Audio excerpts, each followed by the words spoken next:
ఒక్కోసారి కిటికీలు తలుపులు వేసి కొడితే అరుపు మాట కూడా బయటికి పోకుండా కొడతారంట. ఒక్కోసారి నోట్లో గుడ్డ పెట్టి చేతులు వెనక్కి ఎరగదీసి తాడు పెట్టి కట్టి కొడతారంట. ఇవన్నీ జరుగుతుంటే అమ్మాయి ఇవన్నీ భరించి ఒక నెల తర్వాత వాళ్ళ నాన్నగారికి మెల్లనైన స్వరంతో ఫోన్ చేసిందంట. అర్థమవుతున్నాయా? నాన్న, నా పరిస్థితి బాగలేదు, ఇలా చేతిలో నేను చనిపోయేటట్టుగా ఉన్నాను, నన్ను వచ్చి ఇంటికి తీసుకెళ్ళిపోమ్మంది. నాన్న కంగారులో ఆలోచన తక్కువ ఎక్కువ మొత్తానికి టెన్షన్ ఉంటుంది కదా, నా బిడ్డ చనిపోయే స్థితికి వచ్చిందని చెప్పి పరుగు కొడుకున్నాడు. ఆ కొడుకుని వెంట పెట్టుకొని వెళ్ళిపోయారు. ఈ అమ్మాయి ఫోన్ చేసింది, రమ్మంది. సీసీ కెమెరాలో వాళ్ళు ఇక్కడ చూశారు. ఓకే, పుట్టింటికి ఇన్ఫర్మేషన్ ఇచ్చిందని వెంటనే అత్త, కొడుకు, అత్త, భర్త, మామ, ఓకేనా? అర్థమవుతున్నాయి కదా? ముగ్గురు వచ్చి కిటికీలు తలుపులు మొత్తం వేసేసారు. ఈ ఎదురు డోర్ కూడా వేసారు. వచ్చాడు నాన్నగారు, అమ్మాయి డోర్ది అని తట్టాడు. వాళ్ళు రావటం చూసి సీసీ కెమెరా మొత్తం తీసి పడేశాడు అల్లుడు. వాళ్ళు వచ్చేవరకు చూశాడు, సీసీ కెమెరా మొత్తం తీసి పడేశాడు, బ్లాక్ చేశాడు. ఇంట్లోకి వచ్చారు. ఇంట్లోకి వచ్చి ఏందమ్మా ఎలా ఉన్నావు అని అడిగాడు. సువార్తమ్మా అడిగిన వెంటనే ముగ్గురు మూడు వైపులు వచ్చేసి పట్టుకొని ఇక రేవల బాధుడే వాళ్ళని. ఇక మాటలు లేవు, ఓన్లీ యాక్షన్. కొట్టి పడేశారు. ఆ అక్క, ఇతను తమ్ముడు కింద పడిపోతే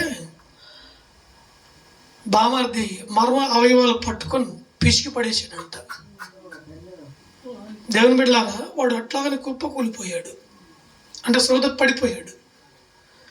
నాన్నగారిని కొట్టి పడేసారు. ఈలోపు సమాచారం ఎలా తెలిసిందేమో ఇరుగు పొరుగు వాళ్ళకి, అంటే కిటికీలు తలుపులు వేస్తే లోన సౌండ్ వస్తుంది. అప్పుడు పక్కన వాళ్ళు వెళ్ళిపోయి ఆ డోర్ని కొట్టి పడేశారు, వెళ్ళిపోయారు లోనికి. ఏందని చెప్పంటే నాన్న పడిపోయాడు, కొడుకు పడిపోయాడు.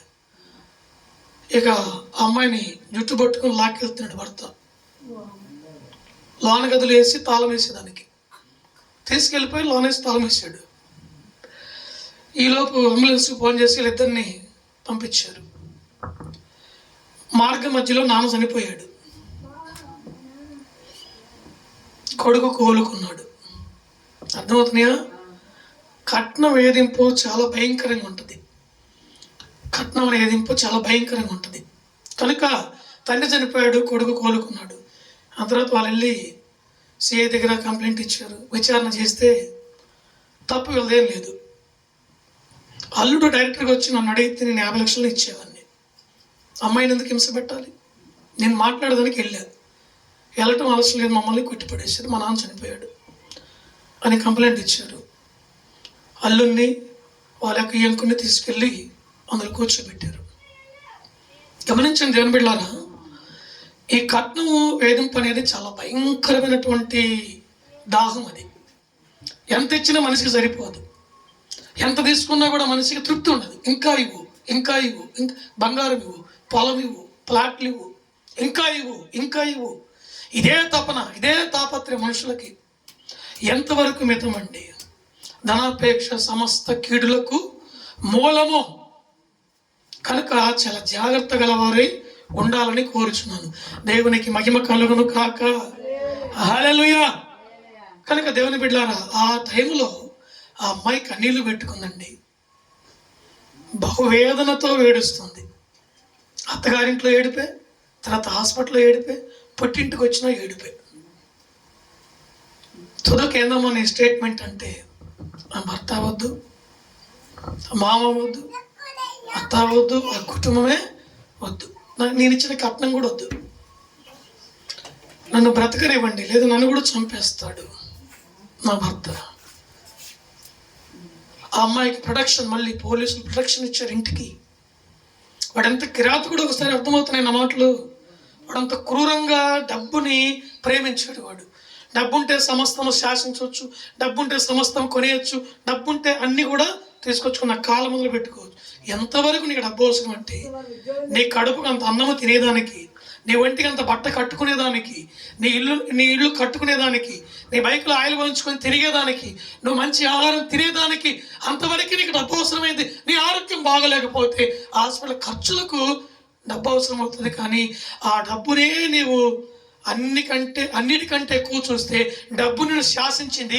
డబ్బు నిన్ను డబ్బుకు దాసోహం చేసుకుంది, నిన్ను కటకటాల్లో పెట్టేసింది. దేవునికి స్తోత్రము కలుగును కాక. కనుక దేవుని బిడ్డలారా, మీరు చాలా జాగ్రత్తగా ఉండండి. ఇప్పుడు అమ్మాయి కన్నీరు మున్నీరుగా విలిపిస్తూ పుట్టింట్లో ఉంది. అమ్మాయి కన్నీళ్ళు ఎవరు తుడవాలి? అమ్మాయిని ఓదార్చేది ఎవరు? దేవుడే ఓదార్చాలి, దేవుడే సహాయం చేయాలి, దేవుడే ఆరోగ్యం ఇవ్వాలి. ఎన్ని రకాలుగా పోల్చుకున్నా దేవుని సహాయం ఆమెకి కావాలి. కనుక దేవుని బిడ్డలారా, చాలా జాగ్రత్తగా ఉండండి. మీరు దేవుని విశ్వాసం కలిగి ఉండండి. ఇతరుల పట్ల జాగ్రత్త కలిగి ఉండాలని చెప్పి నేను కోరుచున్నాను. కనుక చివరికి ఒక మాట చూడండి.